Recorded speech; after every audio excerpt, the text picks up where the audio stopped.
Good morning, students. We have already seen the last class how the electron was discovered. Now today we will do how the proton was discovered. All right. So who discovered proton? Eugene Goldstein. In 1886 he discovered proton. The same way how the the electron was discovered, proton was discovered. What Goldstein took? He took one long glass tube.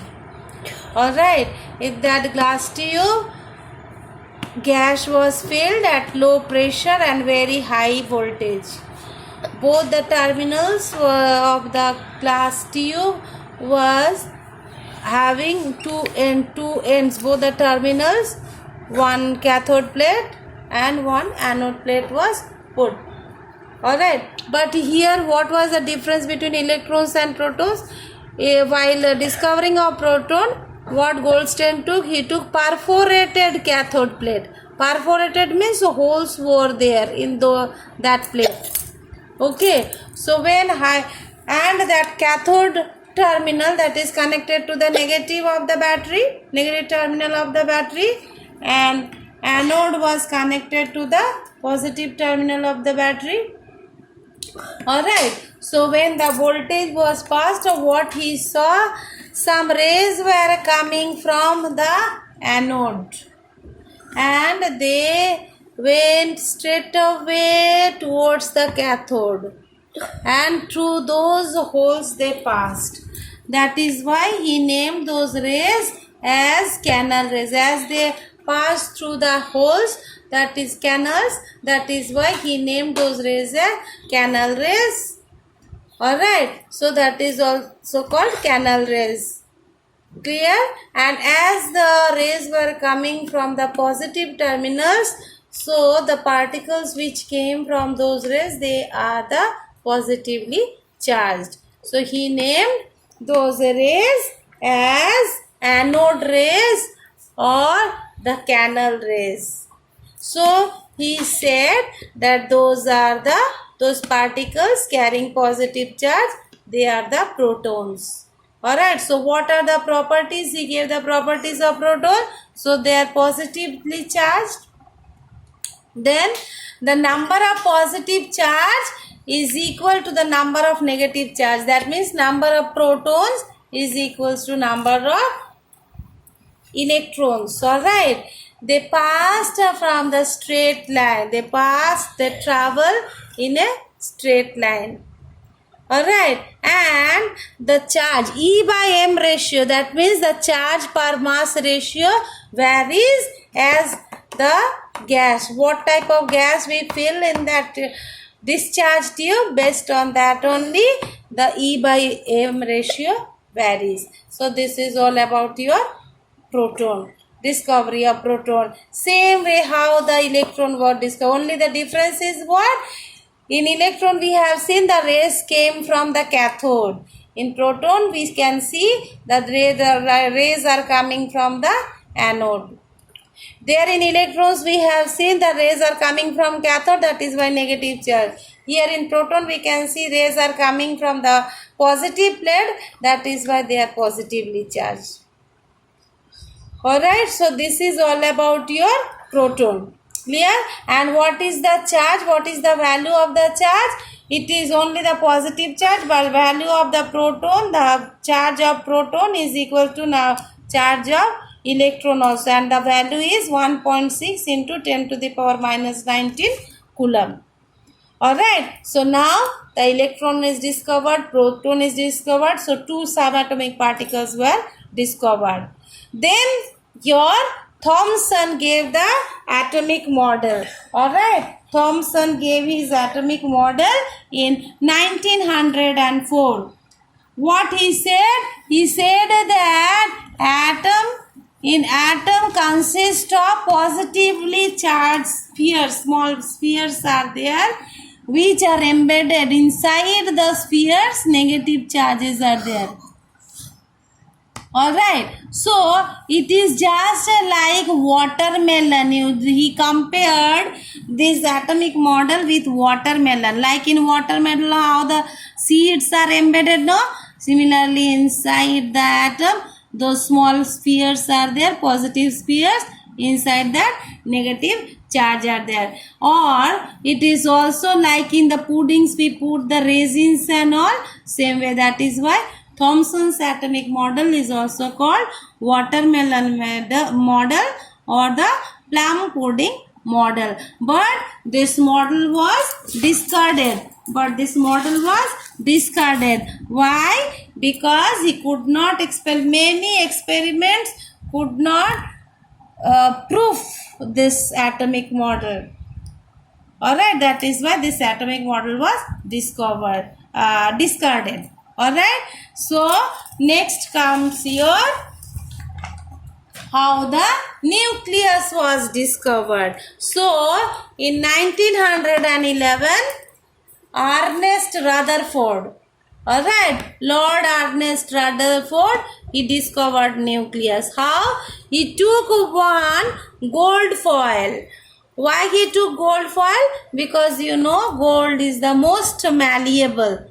That means we can make very thin sheets with gold.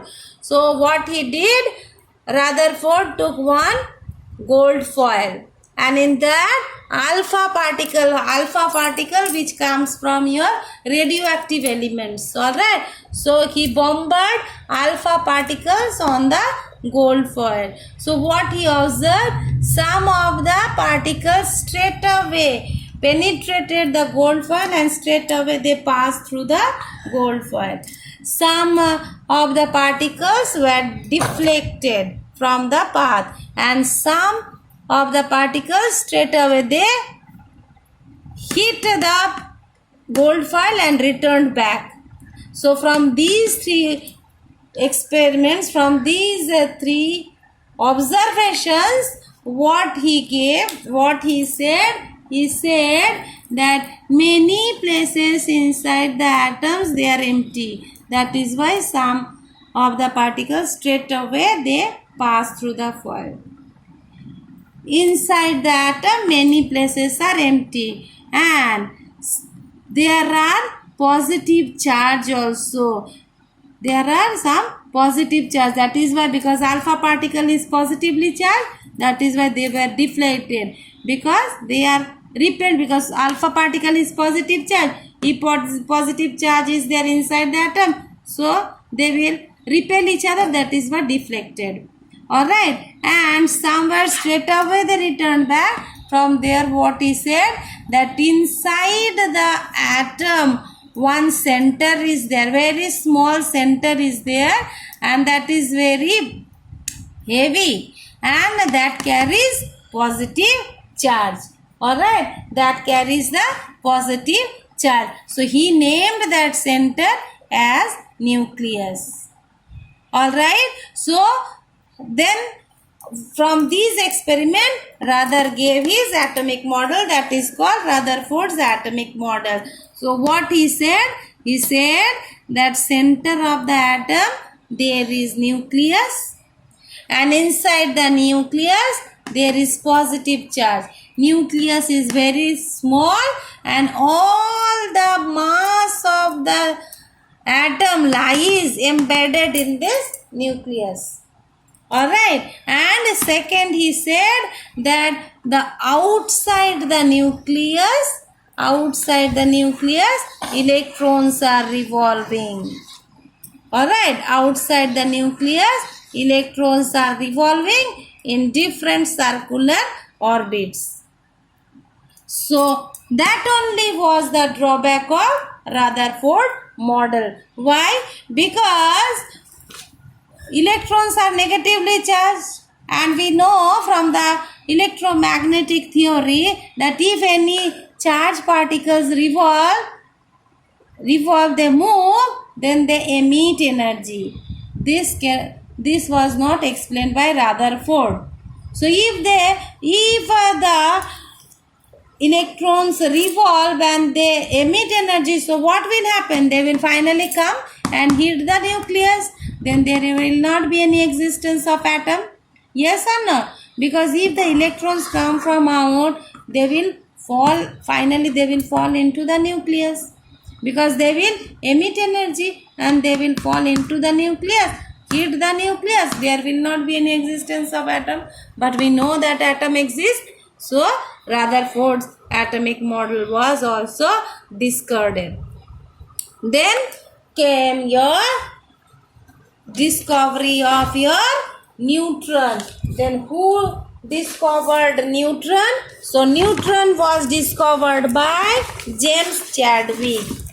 Alright, James Chadwick in 1932 he discovered neutron. How? He took beryllium and boron elements. Alright, and then he treated that, he bombarded, he scattered, he also did the scattering experiment with fast moving alpha particles. So what he found, that inside the nucleus not only proton is there, but some other particles are there which have no charge. That means they are without any charge, but they have the mass equal to the mass of proton or the mass of hydrogen atom. That means what? That means 1837 times as the mass of the proton. Alright, so in that way neutron was discovered. Then already we have seen that Rutherford atomic model, some drawbacks were found. So that was overcome by Bohr. Alright, so Bohr gave his atomic model. So Bohr gave his atomic model. What he said? Same thing he said, that positive charge nucleus is there inside the center, as Rutherford said. Then electrons revolved around the nucleus, that also he said. But what was the difference? He said that in different circular orbit, he named those orbit as shells or energy levels. Alright, and then what he said, how those orbits are fulfilled. So those orbits are fulfilled by the number, how many electrons will be there in each orbit. So he said they fulfilled by 2n square. N is the number of cells. So suppose the electron, so first cell, how many electron will be there? So 2 into 1 square, that means 2. So maximum 2 electron can be there in first cell. Second cell, how many will be there? So 2 into 2 square, that means 2 2s are 4, 4 2s are 8. That means in the second cell 8 electrons will be there. Third cell, how many electrons will be there? So 2 into 3 square, so 3 2s are 3 3s are 9, 9 2s are 18. So in third cell 18 electrons will be there. So in that way he said electrons will fulfill, the number of electrons will be there in the order of 2n square. Alright. Fourth, what he said, when electrons revolve, they revolve in ground state. That means in the lower energy level they remain. That means while revolving, neither they emit energy nor they absorb energy, because they are in lower energy level.